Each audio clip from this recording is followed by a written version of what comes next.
Hello, my name is Jose Flores, and I'll be speaking today on the human flourishing assignment for our theological ethics for accounting information class. Um, I wanted to first start off by touching base on the reading from Miroslav Volf on human flourishing. And I guess for me, how I understand human flourishing is in a lot of different ways, I guess. You can either look at human flourishing as you kind of work through what I like to call like self-will, kind of doing things on your own with your own drive, your own motivation based on your own values and beliefs, which may not be necessarily like connected to a higher power or God, that is kind of, some of those principles leading your life. Or also, which was what I believe that Wolf was speaking to, is where God, scripture, your faith, religion, is the driving force, and kind of how you operate in life. And what the key points that I took from this reading were just that first, we need to explicate God's relation to human flourishing with regard to many concrete issues we are facing today. And so if we take a look at some of the concrete issues we're facing today in society, there's definitely, how there's such a division, on the political spectrum, abortion rights, the opioid crisis, immigration,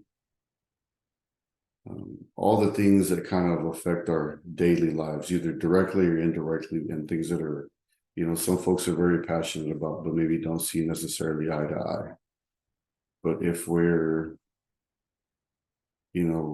making our decisions and sharing our beliefs based on, what, how we relate God into everything, then, then it seems like Wolf is stating that, then maybe we'll be able to flourish, as humans. But obviously, I think I've learned to understand that isn't necessarily what I think. I have my own beliefs on Christianity and religion, and it's just, in my opinion, I see how someone's faith and religion can also come off as not necessarily accepting others and supporting like how they flourish in life and what's important to them. And that kind of rolls right into number two, the second bullet point on this slide, where it says that we need to make plausible the claim that the love of God and of neighbor is the key to human flourishing. And if you believe that, then I would think that you would be accepting of every human being in the way they are and the way they choose to present themselves. Because I'm not able to quote scripture word for word, but I mean, it seems like I believe that it was said that in scripture that we were all created in the image and the likeness of God. And to say that, and to not accept your neighbor, would be almost like stating that you're not accepting, other human beings that were created in the likeness of God, which to me is like very hard to understand how a lot of folks just don't love their neighbors and talk down on their neighbors and dehumanize them and do not treat them with dignity and respect based off how they choose to live their lives and how they present themselves in society. It's still something that I like really struggle with after like years of incarceration, where I was so closed off from society. And then once I stepped out, I just immediately recognized like how much division there was. And then in the past like 5 years, just everything that we've experienced like politically and how that created such a division among society as well here in the United States. To Volt's point on number three, believe that God is fundamental to human flourishing. At one time, I didn't believe that God was fundamental to human flourishing. I think I was, as I stated before, kind of running off self will, and understanding that there was something greater than myself, but not necessarily allowing that to be my driving force and like flourishing in life. And to be honest, I mean, I don't think for a long time I wasn't flourishing in life. I was living a lifestyle that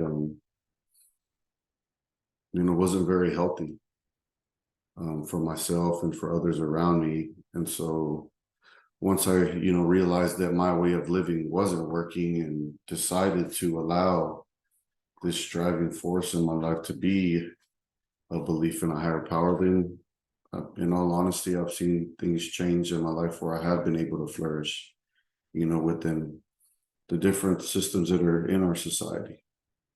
I've been able to flourish as a stepfather, as a son, as a sibling, as an uncle.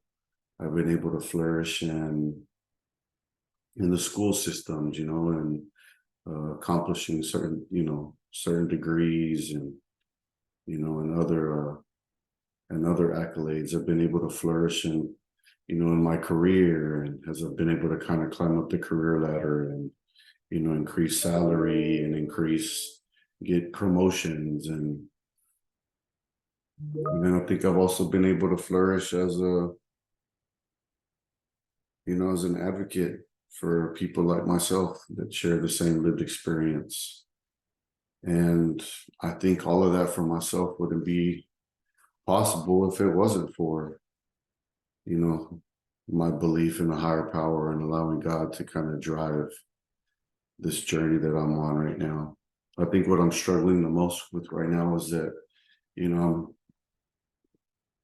I guess because I don't feel as I'm as well connected to my higher power as I used to be, that maybe God isn't the driving force in my life, and that I'm kind of running off self-will again.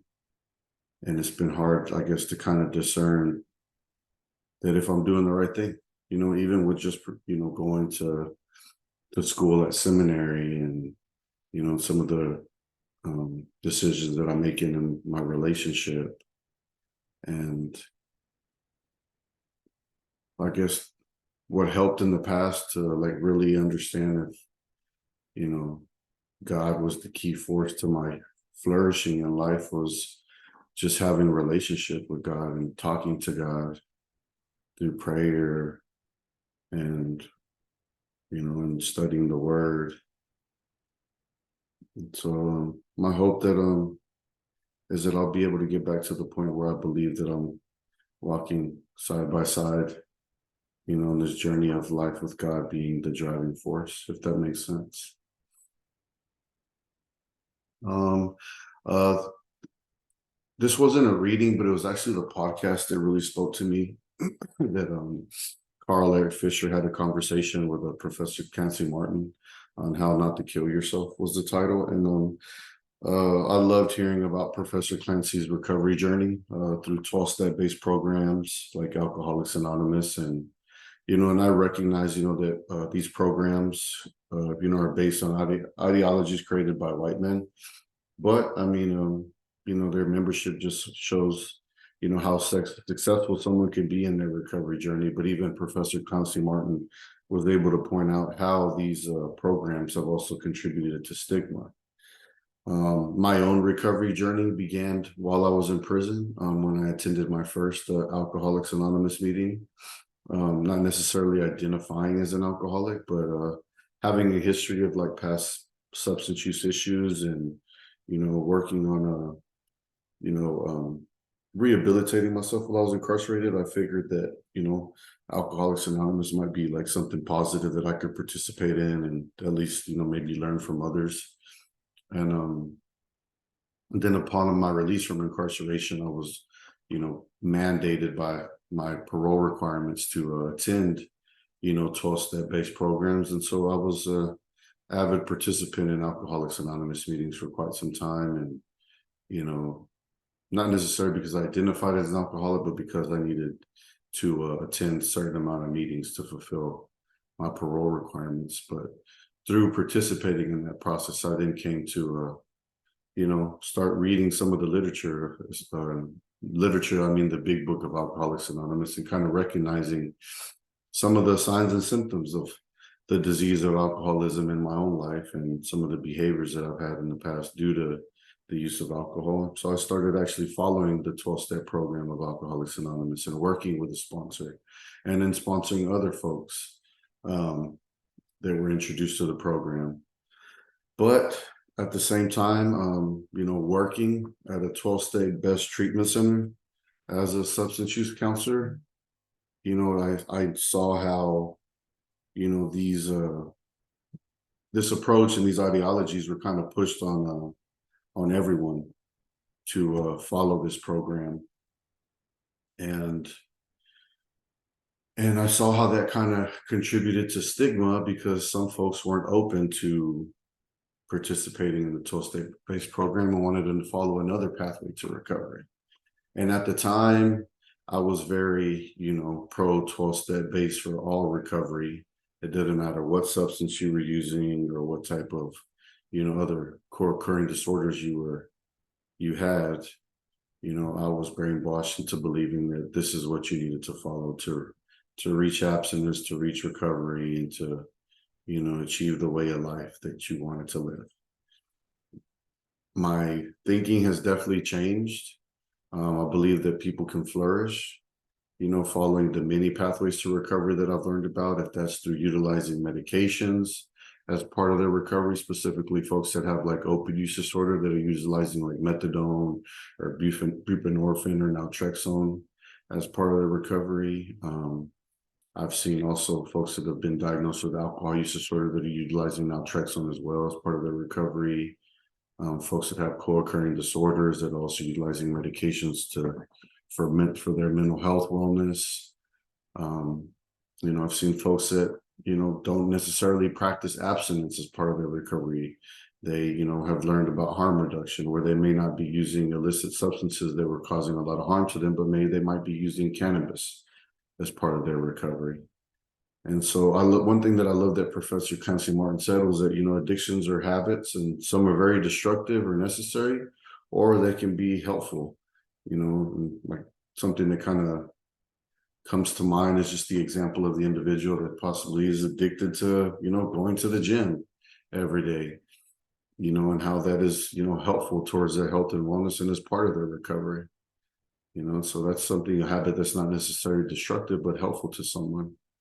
And then Professor Clancy Martin also spoke about empowering ourselves by identifying as an alcoholic and or an addict, which in some communities, those terms can be, can come with some stigma. But what I've learned from some of the 12-step based programs is how folks are empowered, through, those labels as well.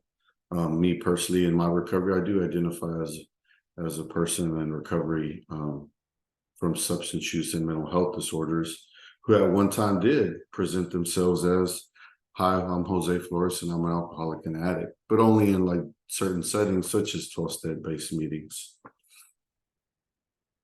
On my next slide, I wanted to kind of talk about the working definition that the Substance Abuse and Mental Health Services Administration, better known as SAMHSA, has developed, by bringing, several subject matter experts and folks who are actually identify as in recovery as to what, a positive working definition might be for recovery. And their definition is something that I definitely, speak on everywhere that I go, in any setting, any environment, which is simply a process of change through which individuals improve their health and wellness, live a self-directed life, and strive to reach their full potential. And I think one of the key things that isn't stated here is that the process does not involve abstinence from substances. I think we've come to learn that through the many pathways of recovery, someone is in recovery when they say they're in recovery. And to try to impose our recovery pathway on one can be very harmful to someone. I have also come to understand that several agencies and organizations have certain criteria in how they provide services to different populations across the state of Texas, and some of those do include, participating in our program. Um, Also requires that you remain abstinent from all substances, which can be difficult for some folks who still utilize substances as part of their recovery. Um, sure, in a perfect world, we would love to see where folks remain abstinent from substance use, after maybe they've experienced some consequences, but that's just not necessarily the case. And so being able to allow someone to just live their own self-directed life and flourish in their recovery in the best way that it can, I think can be very helpful for that. And I know that could be hard for some individuals to actually support the decision to see someone continue to use substances. But I think, we're not God, and how a person chooses to flourish in life is their choice. And I feel as long as it's not causing harm to others, that we should allow each and every person to do whatever they see fit, to reach their full potential. So I kind of just decided to just speak on, flourishing as it pertains to my recovery journey, and it's something that I'm still, constantly learning from. I think I learn more from other people's experiences and how they're flourishing in life, but I know for a fact that I can't do this alone. I have to do this in community, and that's why I have a really strong set of mentors in my life, strong support group, and what I want to work towards more is allowing God to be the driving force of this network that I've developed to support my recovery. And I think participating in this theological ethics class has really opened my eyes into how I can better support my clients in the future, as they, work towards obtaining recovery as well on this journey of life. But thank you. Hopefully this spoke to human flourishing, and thank you for your time.